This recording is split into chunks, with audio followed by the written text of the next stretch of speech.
ओम गण गणपते नमो नमः। ओम नमो भगवते वासुदेवाय नमः। श्री विष्णु पुराण का द्वितीय अंश 12वां अध्याय नवग्रहों का वर्णन तथा लोकांतर संबंधी विख्यान का उपसंहार। श्री पराशर जी बोले, चंद्रमा का रथ 3 पहियों से युक्त होता है। उसके वाम तथा दक्षिण और कुंद कुसुम्भ के समान श्वेतवर्णी 10 घोड़े जुड़े हुए हैं।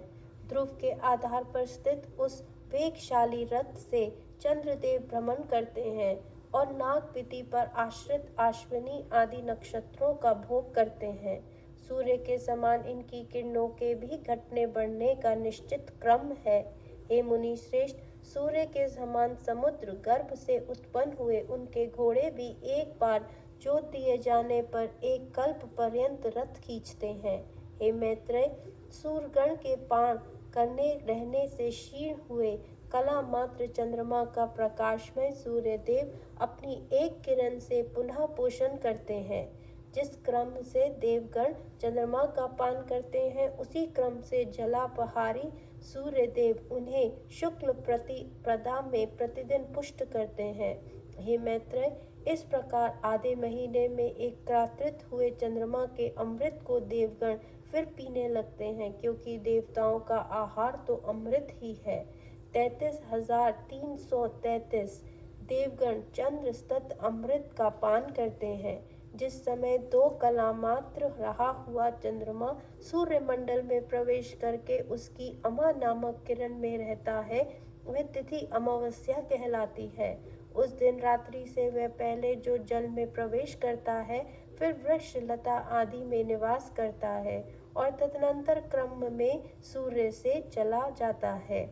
वृक्ष और लता आदि से चंद्रमा की स्थिति के समय अमावस्या को जो उन्हें काटता है अथवा उनका एक पत्ता भी तोड़ता है, उसे ब्रह्म हत्या का पाप लगता है। केवल 15वीं कला रूप यतिक्त भाग के बचे रहने पर उस क्षीण चंद्रमा को पितृगण मध्यांतर काल में चारों ओर से घेर लेते हैं। हे मुने, उस समय उस द्विकलाकार चंद्रमा की बची हुई अमृतमयी एक कला का वह पितृगण पान करते हैं। अमावस्या के दिन चंद्र रश्मि से निकले हुए उस सुधा अमृत का पान करके अत्यंत तृप्त हुए सौम्य, बहिष्यत और अग्निवाता 3 प्रकार के पितृगण एक मास पर्यंत संतुष्ट रहते हैं। इस प्रकार चंद्रदेव शुक्ल पक्ष में देवताओं की और कृष्ण पक्ष में पितृगण की पुष्टि करते रहते हैं तथा अमृतमय शीतल जनकरों से लता वृक्ष आदि का और लता औषधि आदि उत्पन्न करके तथा अपनी चंद्रिका द्वारा आह्लादित करके वे मनुष्य, पशु एवं कीट पतंगी सभी प्राणियों का पोषण करते हैं।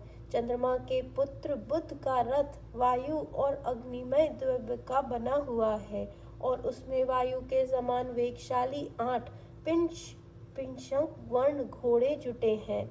वरुण, अनुकर्ष, उपासक और पताका तथा पृथ्वी के उत्पन्न हुए घोड़ों के सहित शुक्र का रथ भी अति महान है तथा मंगल का अति शोभायमान सुवर्ण निर्मित महान रथ भी अग्नि से उत्पन्न हुए पद्म रागमणि के समान अरुण वर्ण 8 घोड़ों से युक्त है, जो 8 पांडुरवर्ण घोड़ों से युक्त सुवर्ण का रथ है।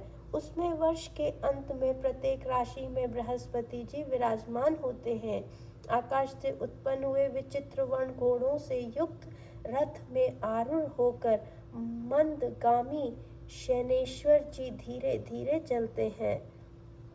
तदनंतर राहु का रथ घूसर वर्ण का है, उसमें भ्रमर के समान कृष्ण वर्ण के 8 घोड़े जुटे हुए हैं। हे मैत्रेय, एक बार जोत दिए जाने पर वे घोड़े निरंतर चलते हैं। चंद्र पर्वों पूर्णिमा पर यह राहु सूर्य से निकलकर चंद्रमा के पास आता है तथा 100 पर्वों अमावस्या पर यह चंद्रमा से निकल सूर्य के निकट जाता है। इसी प्रकार केतु के रथ के वायु वेगशाली 8 घोड़े भी पुआल के धुएं की सी आभा वाले तथा लाख के समान लाल रंग के हैं। हे महाभाग, मैंने तुमसे यह नवोग्रहों के रथों का वर्णन किया। यह सभी वायुमयी डोरी से ध्रुव के हाथ से बंधे हुए हैं। हे मैत्रेय, समस्त ग्रह, नक्षत्र और तारामंडल वायुमयी रज्जु से ध्रुव के साथ बंधे हुए यथोचित प्रकार से घूमते हैं। जितने तारागण हैं उतनी ही वायुमयी डोरियां हैं। उनसे बंधकर वे सब स्वयं घूमते तथा ध्रुव को घुमाते रहते हैं। जिस प्रकार तेली लोग स्वयं घूमते हुए कोल्हू को भी घुमाते रहते हैं, उसी प्रकार समस्त ग्रहगण वायु से बंधकर घूमते रहते हैं।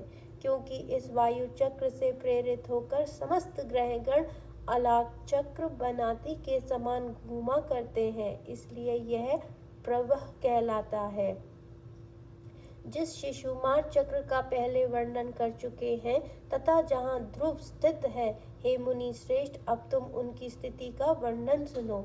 रात्रि के समय उनका दर्शन करने से मनुष्य दिन में जो कुछ पाप कर्म करता है उनसे मुक्त हो जाता है तथा आकाश मंडल में जितने तारे आकर्षित हैं उतने ही अधिक वर्ष पर वह जीवित रहता है।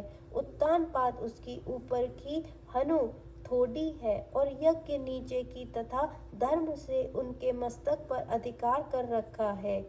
उसके हृदय देश में नारायण है, दोनों चरणों में अश्वनी कुमार है तथा जांघों में वरुण और अरमया है।